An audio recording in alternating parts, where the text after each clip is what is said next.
Hello, everybody. We are going to begin. Thank you very much. I am Mark Friedman. I'm Director of the Person-Centered Planning Initiative for the state of Nebraska. This is a series of webinars that we've done. This is our seventh webinar. Webinars, recordings of past ones are available on the department's website. With that, we are just very privileged and elated to have with us today Jack Pearpoint and Lynda Kahn. And they have been doing work in person-centered planning for decades. Jack was one of the creators and formers of person-centered planning way back in the day and has been working on this to share these words and implement strategies. Jack's worked around the country and around the world. Lynda was the former director of Development Disability Services in Rhode Island and has been active for decades of bringing about person-centered planning.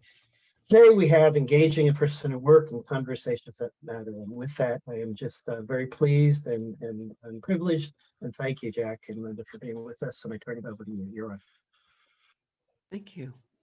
Thank you. Thank you. Well, hello, Nebraska. We haven't been there for a while. We looked it up, 2005. 16 years ago. Yeah, we should be back sooner, I think, but there is this little delay with the pandemic. So this is a second best, but it's good to be back. We're just really delighted to be here, and we appreciate the invitation this afternoon and connected in with the Facebook launch that Tony Green and Kristen Larson offered, and just really want to offer our appreciation for the heartfelt, authentic, values-based initiative that's being undertaken here. And we're really delighted to be able to share some stories and introduce you to some of our teachers. And you're going to open with a poem, as is often our tradition. Our tradition. Traditions are important. This is a poem by William Stafford. It's called The Thread. There's a thread you follow. It goes among things that change, but it does not change. People wonder what you're pursuing, and you have to explain about this thread. It's hard for them to see, but when you hold it, you cannot get lost. Tragedies happen, people get hurt or die, you suffer, you get old. Nothing you can do will stop time's unfolding, so don't ever let go of your thread. Nothing you can do will stop time unfolding, so don't ever let go of your thread. We want to be able to connect in and just highlight for you the themes for the day. And they are these. These are the headlines. We think it's all about relationships and the power of listening and the power of conversation to open up possibilities. And we're going to explore that today through some of our teachers and mentors and through some stories that we'll share.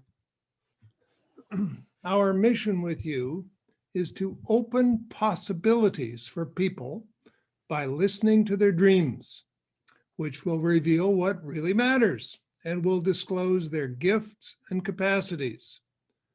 Then our work is to welcome them into full citizenship in our communities. And in case you're wondering, this is people of all ages, sizes, shapes, colors, stripes, and polka dots, from 0 to 105. We actually think this is really true for all of us, and we particularly notice the attention that needs to be paid for folks who've been pushed to the margin, folks with disabilities, people who are elderly, that it really, this is a quote from Judith Snow, who said, loneliness is the greatest disability, and that probably a more helpful way to think about the nature of disability is to think about it from a frame of loneliness, mildly lonely, moderately lonely, severely lonely, or profoundly lonely, and realize that as we consider who's in someone's life, something we'll explore some ways to do that in a few minutes in the presentation today. But as we think about that, there really are calls for action depending on the ways we begin to recognize who's out there and who's not for someone. And we really need to think about the conversations that we touched on before as an action step, that recognizing that the future really can be changed one conversation at a time is fundamental to the kind of exploration that's inherent in the kind of planning that we're thinking about. So our job, individually and collectively, is to seed possibilities. There's a catch. We're not sure which seeds will actually thrive or when or where they're going to grow. So our job is to sow the next generation of possibilities. If you look around in nature, it's full of infinite diversity. And if you look a little more carefully, not only is that diversity essential to our survival, within it, in every seed, in every DNA that we all have, there is the capacity to grow and mature into something wonderful. These simple acorns into a full oak. Only catch is, we're not sure which ones and where they're going to grow, but they have the capacity to survive freezing temperatures and forest fires and floods and drought and disease. And if we nurture the seeds around us, the people around us, life will emerge. Again, the wisdom of Judith Snow, who really held this question, thinking about listening into people's dreams, and that in people's dreams, as was true of her own, as we'll share shortly, in people's dreams are the seeds of what matters to them most deeply, as well as bringing forward and discovering the kinds of gifts that are really important for people to contribute. And so she held this question: what are some ways we can take the seeds in a person's dream and plant those in our community right now? How could we be at work with this dream right now? And we want to introduce you to Judith. So we've got a short video that was developed with Judith as the Royal Ontario Museum got to know Judith when she herself actually became an exhibit along with her artwork at the Royal Ontario Museum here in Toronto. And she shares this story.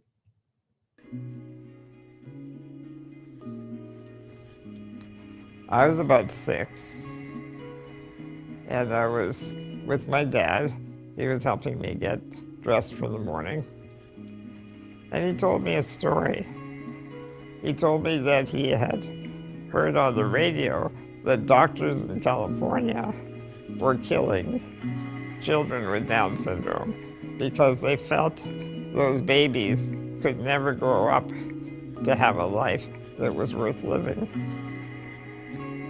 And then he went on to tell me that when he was a boy, he grew up in Biddeford in England.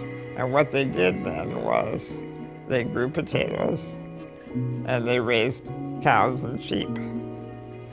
And he said a person with Down syndrome was hardly even noticed in their town because people with Down syndrome can grow potatoes and raise cows and sheep just like everybody else. But if I had been born at the time he was a boy, they would have strangled me by the time I was 3 years old because they wouldn't have known what I could do when I grew up. So I asked him, "Why are you keeping me alive?" And he said, "Maybe you'll find the answer." And Judith spent a lifetime figuring out that answer brilliantly. Not only was she the person who created the first independent funding solution for an individual in Canada and perhaps North America, she led in so many other fronts that she dreamt about. She was an exhibit at the Royal Ontario Museum, and she was an author. And she was a philosopher. She said, inclusion is about willingness to take a unique difference and develop it as a gift to others. It is not about disability. And Judith was an artist, which, of course, if you can only operate technically with your sip and puff, this is a bit of a stretch. But not for Judith, because she said she invented laser eagles with some other people and used other people's hands to, which she directed to do her art. Using a laser pointer. And then she said, being an advocate for inclusion draws almost exclusively on anger, courage, and righteousness. Being an artist has given me the space to express ambivalence, awe, playfulness, fear, and most of all, love. And she was a poet. This is Judith in the exhibit at the Royal Ontario Museum. They said, she will never walk. She will die before she's 6. She will always live with her parents. There is no point in her going to school. You will never have any friends. Your kind belongs in chronic care. You don't understand how it works. This isn't art. They were right. I never learned to walk. And so with her delightfully twisted sense of humor, Judith went on as a wise elder to offer this challenge to all of us. Look around yourself for an opportunity to enter into a relationship with someone who has been exiled. Act on the faith that this person has dreams and hopes much like your own, and that this person has meaning in her or his life that can be conveyed to you, and that has the power to enrich your life and the lives of others. Understand that this person may be the bearer of a deep and creative dream. Bend your will, an inner and outer ear, to listen to this dream. Walk into the daily activities and environments of life with this person as dream and reality interact in a creative dance that expresses the meaning of life. Try this, and may you rejoice in all you create together.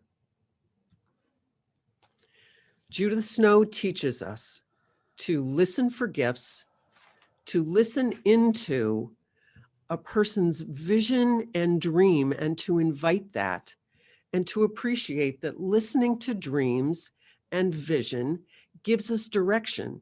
It opens up possibility, and in the dream are the seeds of what matters most to someone, and also the gifts that a person has to contribute in the community. These are revealed if we are deeply listening for them.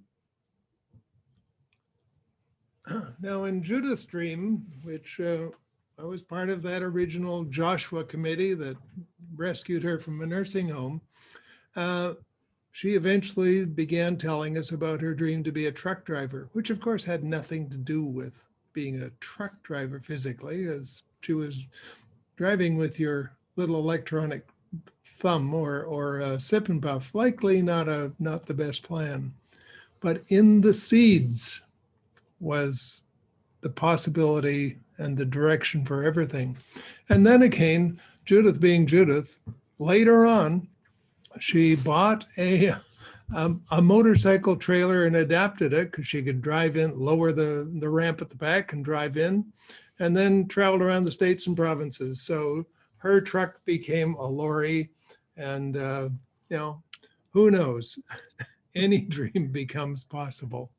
And we've included that it's a lorry as well as a truck, because that's what a truck is called in England.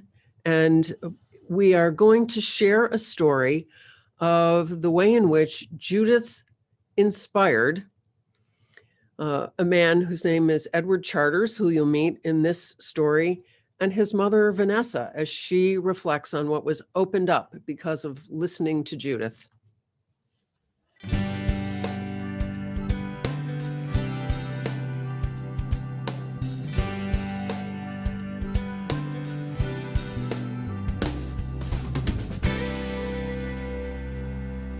I came to the first inclusion conference here and heard a story about a little girl who was asked what she wanted to be when she grew up. And she said, a lorry driver. And because this little girl had severe difficulties, she couldn't walk, she was in a wheelchair, everybody thought that wasn't possible. This little girl had to explain what a lorry driver does, which is basically drive from A to B, delivering the goods. So what does Judith Snow do now? She travels the world from A to B, delivering the goods, lecturing on inclusion and issues connected with it. And when I heard that, I got goose pimples in that conference, because I had just sat in my son's school with one of his teachers and a careers advisor. When he was asked the same question as Judith, what would you like to be when you grow up? And he said, I'd like to be a policeman.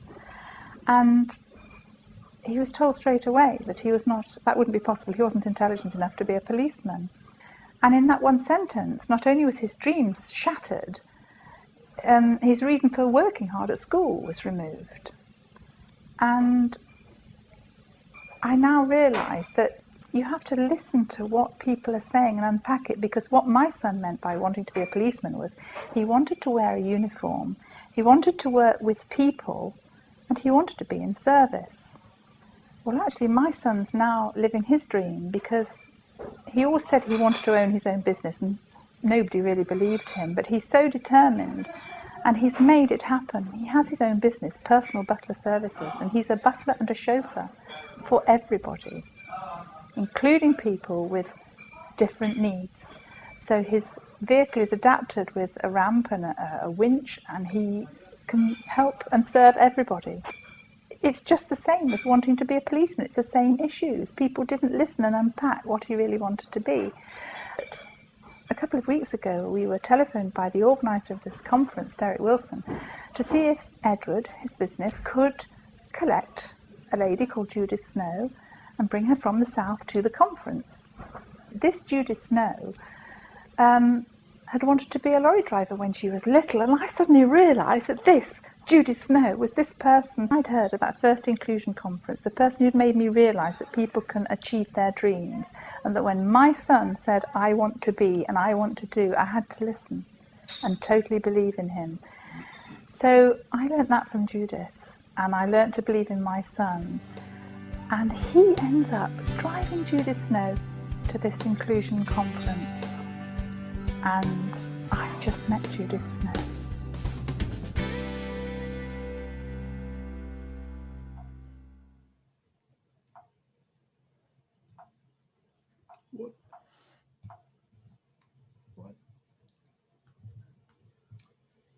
So a moment, do you want to stop and then just go back? There you are. One of the things about the legacy, I think, of Judith's story and teaching, as well as so many other people that we've had the honor to walk with, is that we've been learning that all of us around someone who are going to engage with them in opening up possibilities need to hold these qualities. You really have to believe in the person and really be listening deeply to what matters to them, looking and listening for capacities and seeking connections to be able to move forward from those, and to be open to yes, and to be able to explore what matters. So for us, we have a deep question in this business. We want to know, how can anybody, any age, any size, how can this person show up in the community life as a valued friend and a contributing citizen? And to do that, we need to discover who they are, what really matters to them, what they care about, what other people notice about them. We have to listen to them. And we shared with Mark to help us share this handout, which Anne is also sharing, that has to do with a values framework that comes from the remarkable work of John O'Brien and Connie Lyle O'Brien, who honestly decades ago listened to people talk about what matters most in their lives. And they shared this frame for thinking about what's worth working for, the valued experience of inclusion, which have to do with really being able to contribute the gifts that you have, to have valued roles and be respected, to be recognized as a son, daughter, friend, aunt, uncle, landscaper, artist, poet, quilter, that it's a matter of getting out there, that you've got to be able to share typical places. And these days, even when they're virtual typical places, and that the importance of choosing is and having experiences with being able to express your choices and freedom is critical, and that belonging is what we are hardwired for, and that's critical for the experience of everyone. And so it makes sense to really work on, when you frame this as, so what does it mean that our supports and services should be about accomplishing if we're going to help people experience more of those 5 valued experiences, recognizing that moving forward on one can influence the others, then the service accomplishments have to do with developing capacities, encouraging valued roles, increasing community presence, supporting a person's autonomy, and really engaging in community participation. Simon Sinek's golden circle may be known to many of you, and it's a very simple concept, but it's fundamental to what we're involved in. Why is the most critical question. Why are we doing this? Why does it matter? And if we can answer that, then how and what come into play? The problem is that all too often we are distracted by spending all our energy on what and how. And then when we get halfway along the journey, we discover that we're not sure why we're going this way anyway. So we want to start listening with why. And for us, the why begins with our experience and understanding that exclusion is deadly. It's deadly in 1,000 ways, but it's not a life any of us want to have or live. Alternatively, if we listen deeply and if we work and collaborate with people, we can create lives of inclusion where people are gifted and contributing citizens and living full lives in the community. So why for us? Inclusion. And the criteria for being included is that you're breathing with a respirator if you need one, and that we really appreciate, again, this has to do with all of us, our elders, folks with disabilities, people who've been pushed to the margin are often not included. And we think it's important that we recognize breathing is the criteria for being included. And there's another slippery slope. We've worked very hard in many cases to get people over the threshold into the room, into whatever it is. And that's good. That's an essential first step. It's pretty hard to have lunch in the restaurant when you can't get in. However, in is the first step. Being with other people is the real key. That's when we develop friendships and relationships and discover what really matters in our lives. So the agenda is to build inclusion that goes beyond in and builds with. And in case you're wondering, it's about all of us. All means all.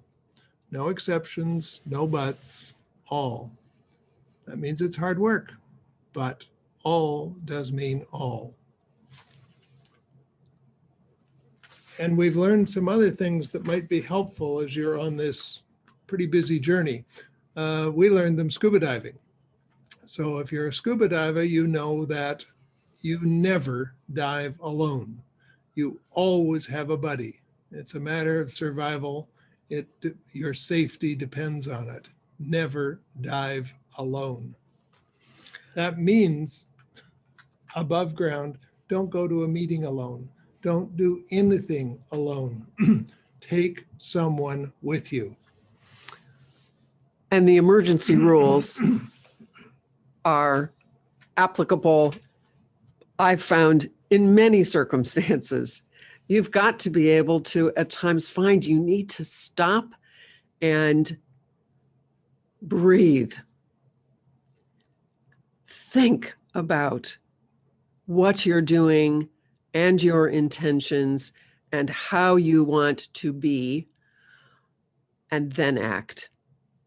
And those emergency rules for scuba are applicable in so many of the circumstances we're in. We find ourselves in a rush, and we would be far better off to be able to slow down, breathe, think, and then act.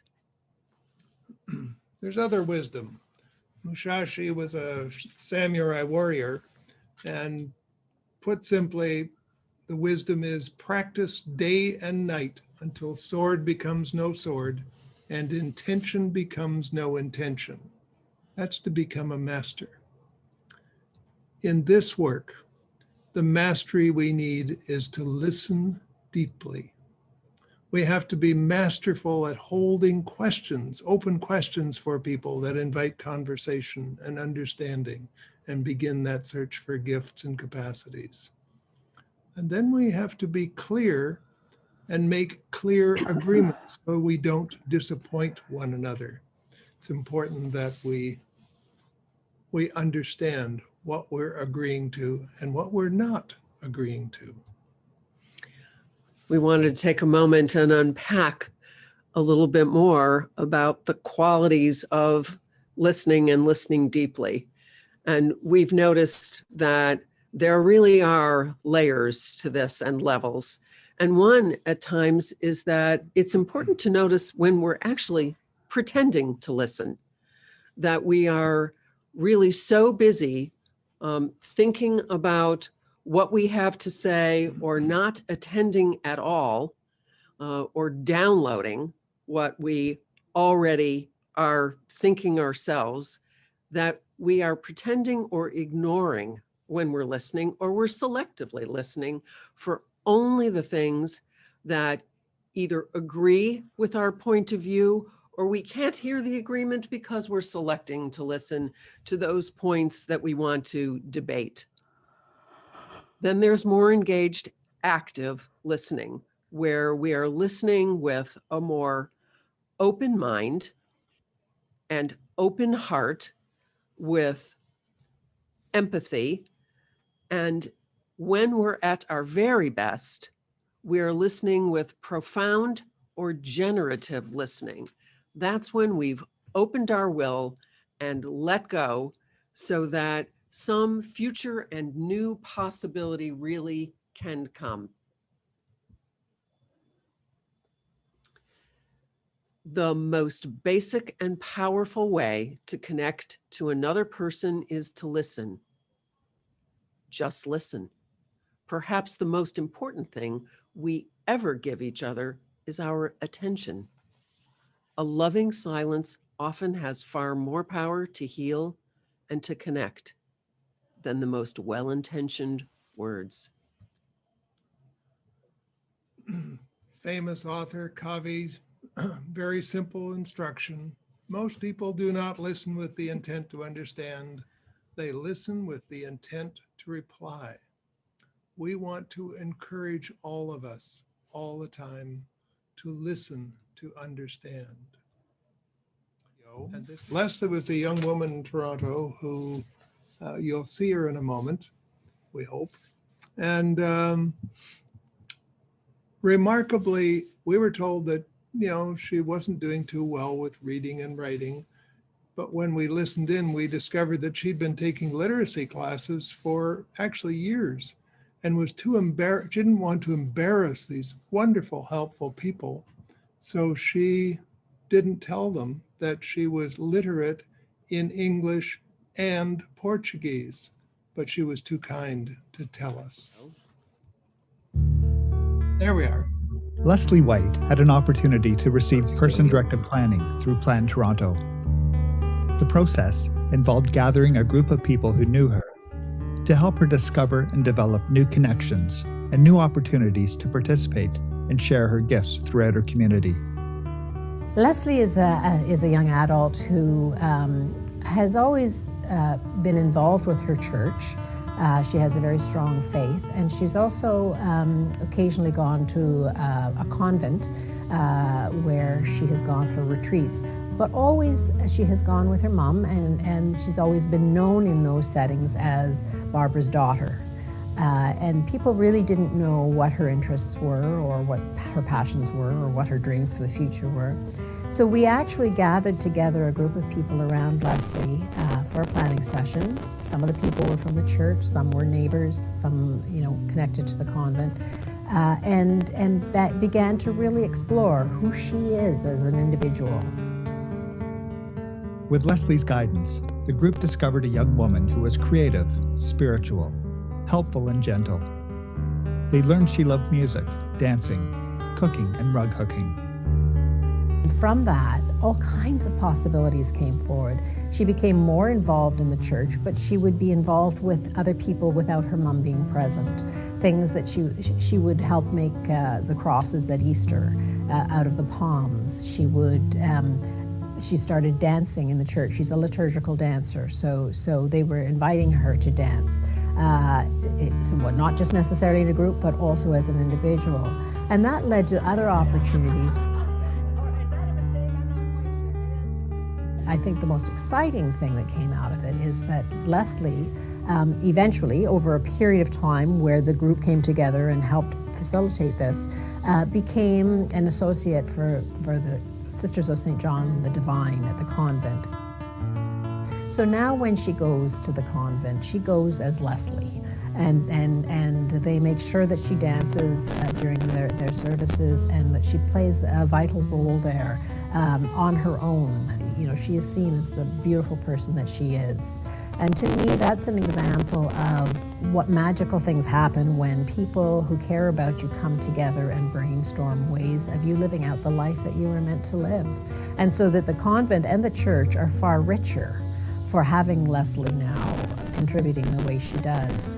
And certainly Leslie's life is much richer. And her network continues to meet and continues to dream about other opportunities for her. Mm-hmm.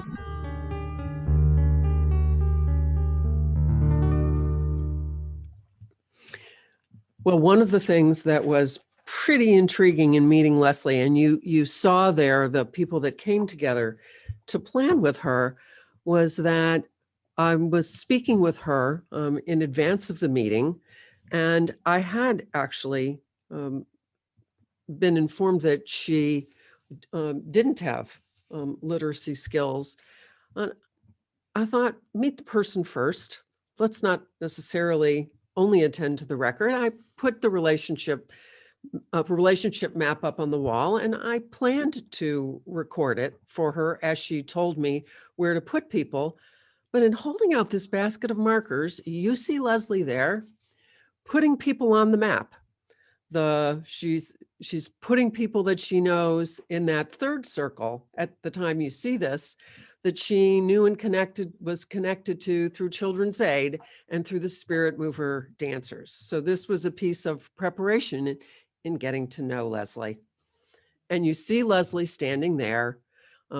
We were listening with our fingers as Leslie was talking about her dreams, which you see her graphic. She drew the lines you see moving behind her head are a dream image. And she's standing in front of the possibilities. If all went well in the direction of her dream, what kinds of possibilities opened up for her? And Leslie said in the most quiet voice, "I want to cook spaghetti." And I said, "Oh, Please tell me more about that. Why is that important to you? And so she began to talk about the next things she said were, I'd like to cook spaghetti for the nuns at the convent. Tell me about the convent. I like going to the convent of the Sisters for St. John the Divine. She went regularly, and one thing unfolded into another. And had we come with a preconceived idea about what was possible, I don't think we ever would have heard it. And we certainly needed to explore why. Tell me more about that. And so because Lynda asked, so tell me more about spaghetti of all things, we discovered that she really wanted to become an associate of this order. And when we began to explore that with, they said, well, gee, we've never done that before. We don't know how to do that. But oddly enough, over the next year, they adapted the curriculum, and some of her newly found friends joined her with her, and they all became associates together a year later. Who would have thought where spaghetti would take us? You'll also notice that we used some graphics to help record Leslie's dream, and it's important for you to understand that this graphic facilitation has absolutely nothing to do with art. It's about exploring the nature of communication, because we have been giving pictures to each other for 60,000 years, long before we learned to read and write. And so in using graphics, we're weaving containers to capture people's dreams, and it helps us to listen more deeply. And in between the lines, when you're listening, something's special going on in people's minds, and that's got to be brought to light so that people understand exactly what's being said.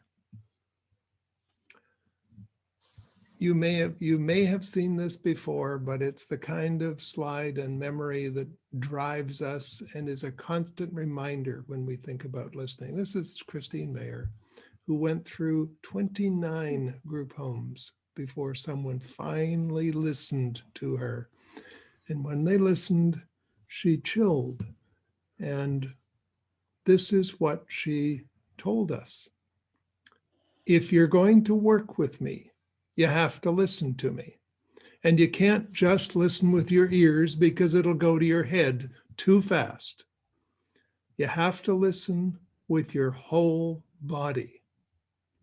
If you listen slow with your whole self, some of what I say will enter your heart. If you listen slow with your whole self, some of what I say will enter your heart. That's the kind of listening we all need to do. One of our teachers and colleagues has said this. Our friend John O'Brien, when people not used to speaking out are heard by people not used to listening, then real changes can be made. And so if we pay attention this way, we will discover the possibilities that way. If we're listening for dignity and purpose and contribution, we will discover valuable, capable, responsible citizens looking for ways to be full participants in the community. And so as we think about the conversations, the courageous conversations we want all of us to begin, it's who are we going to listen into? Who are we going to invite? The temptation is to rely on distrust and fear and scarcity and blame, which are there and are real.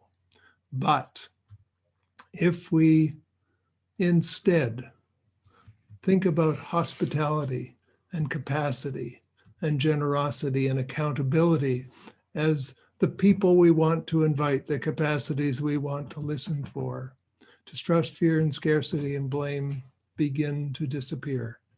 And our capacity to see the gifts of people will mature. So who we are, there's a lot of work here that is, so slides reflect an inside job. And there's wisdom in this from Bill O'Brien. The success for any of us of an intervention, exploration, conversation, planning with a person depends on the interior condition of the intervener. That's any of us engaged with someone. And so to take care of yourself, 100% of us, if we're breathing, need to fill our circles of support. Ideally, they'll look a little like that. Lots and lots of people, different people, all shapes and sizes of people in our circles. And this was in approaching planning with someone. We shared the idea of those circles, the center circle of intimacy, the next circle of friends, that circle of participation, and then the outer circle of exchange.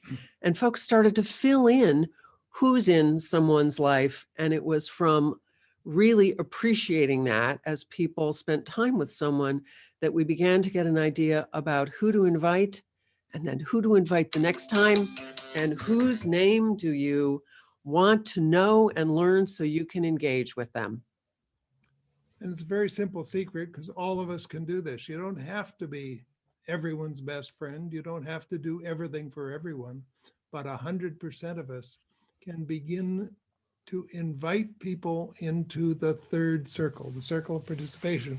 We can help make connections where people meet other people. And we can do this on the net. It'd be nice if you can go to a place and have coffee, but there you can go to a church service, a mosque, a synagogue. You can join a knitting circle. You can join a craft group.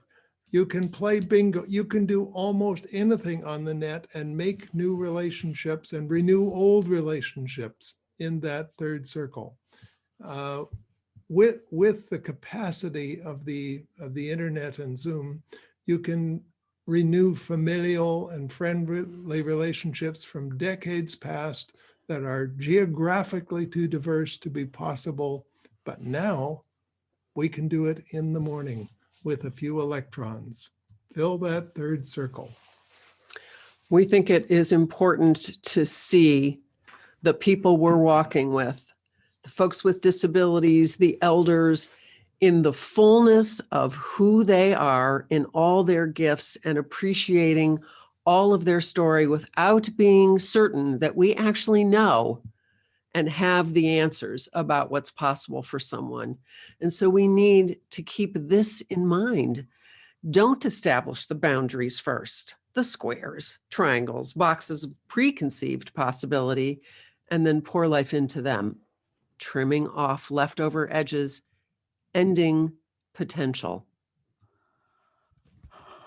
So we know that around all of us, there are lots of fears and doubts and concerns. We need to respect them, pay attention, listen up, do that. But in terms of acting and thinking, we need to do that with hope and courage. We need to think and act with hope and courage, honoring doubt and fear, but acting from hope and courage. In the wise words of Margaret Wheatley, in her book, Turning to One Another, she says there is no power for change greater than a community discovering what it cares about. Ask what's possible, not what's wrong. Keep asking. Notice what you care about. Assume that many others share your dreams. Be brave enough to start a conversation that matters. Talk to people you know, talk to people you don't know, talk to people you never talk to. Be intrigued by the differences you hear. Expect to be surprised. Treasure curiosity more than certainty. Invite in everybody who cares to work on what's possible. Acknowledge that everyone is an expert on something. Know that creative solutions come from new connections. Remember, you don't fear people whose story you know. Real listening always brings people closer together. Trust that meaningful conversations can change the world. Rely on human goodness. Stay together. We give the last words to the remarkable poet laureate that many of us were just introduced to on January 20th, 21, Amanda Gorman. For there is always light, if only we're brave enough to see it. If only we're brave enough to be it. Thank you.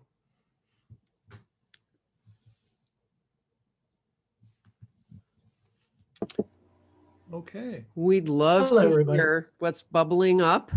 In the Q&A, we have several several comments. No questions so far. When you were finishing the Edward Charter's video, Mhm. Holly wrote goosebumps.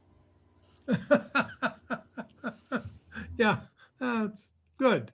Good. And Lovely. Jer Smith wrote, "This is wonderful. I can't wait to share this with my employees." Oh, Excellent. that's great. Oh, very nice. Another comment was somebody wrote, "Sort of like profiling individual needs." That was at the onset of the handout. Yep. Yeah. I realize I might be able to get this to you electronically now, but we also can share with you and try and get it into the chat or just send it to you, Mark, afterwards, the link where people can also see on our website, inclusion.com, many of the Judith Snow videos. There's a couple of others that were filmed at the Royal Ontario Museum. And that video that Jack referred to, the about 12-minute video of Judith herself talking about dreaming, is on our website, available to people, as well as Leslie White's video. Yeah. If you're looking for a resource, I mean, there are many resources, and I know you have done an enormous amount in terms of this Nebraska network, but there is quite an extensive array of resources at inclusion.com, our website. And I think there are about 100 books that are free downloads or very close to that. So all shapes and sizes, several languages on some of it. And we have a section called Change Makers. And so if you were fascinated by John O'Brien, if you poke John there, you'll get an explosion of literally hundreds of articles he's written over time. And Beth Mount has many articles, books, and videos. And Judith has a whole section. So there's a lot of material there that's available to you. All you have to do is dig in and find it. There is a search that'll hopefully work to find what you need, but there are a lot of resources. We developed it, continue to develop it a lot as a bit of an archive of some of this work over time.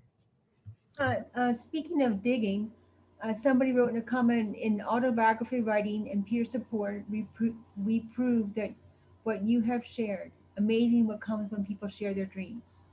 Yes. Yes. Absolutely. Absolutely. And sharing those stories is one of the most powerful strategies available to us as humans. This is telling stories to one another is as old as we are. When we developed speech, we began telling stories to one another. More recently, very, very recently, we started to write them down and do all those kinds of things, but that's new tech, let alone Zoom. And telling stories to one another, beginning at, I don't know, age 1 through to whatever, the whole story. And as we think about older folks, people and it's tragic that in our culture, we have to some extent disregarded the incredible talents and capacities of our elders. And So rather than shunting them away, if we sat down and listened to some of their stories, it's fascinating. And, and it opens up infinite possibilities for connection. I want to thank how honored we are to have you, Lynda, and Jack be with us to help spread the word in Nebraska and further the person-centered planning. Both of you have been doing this for decades. Been privileged and honored to be colleagues with you for quite a number of those as I myself get more experience doing all these things. Just a couple background pieces. There are 4 more webinars that will come up. Those are on the department's website. There'll be recording of this done in a week or 2 that'll be up and people can share with other people. And we thank you for coming and being with us. We hope that you'll join us further as we're trying to bring about sustaining and rebuilding and implementing person-centered planning in Nebraska that I know many of you have done before, but we're trying to sustain that. So on behalf of the department and all the people who are working on this, many people in the division of Department of Health and Human Services, we really thank you. With that, we refer to you to inclusion.com, where there are a tremendous amount of resources. Also, there's the Summer Institute. It's been out for years, and many other things that people can be with us. So we have many thank yous. While you're mentioning the Summer Institute, needless to say, it has been somewhat delayed by the pandemic, but we've been trying to reinvent ourselves as the virtual Summer Institute. So there are Ideas That Matter sessions, and you're more than welcome. You'll find them on the website, and little events like this, and you're more than welcome to join in, and you can see some back sessions, and there are new ones coming up. So we're not done yet. Thank you again for letting us be with you on the journey. We're going to close out, but if people would put in 3 or 4 words in the chat box, just how you found today, we share that, we read all of those, anything that you think could be improved or better, or other webinars that we ought to have. We have a couple more left, and just a few 3 or 4 words that you experienced today. We'd love to hear that, and we'll just leave this open for a little bit to hear from everybody. So thank you very much, and it's been a pleasure to be with you.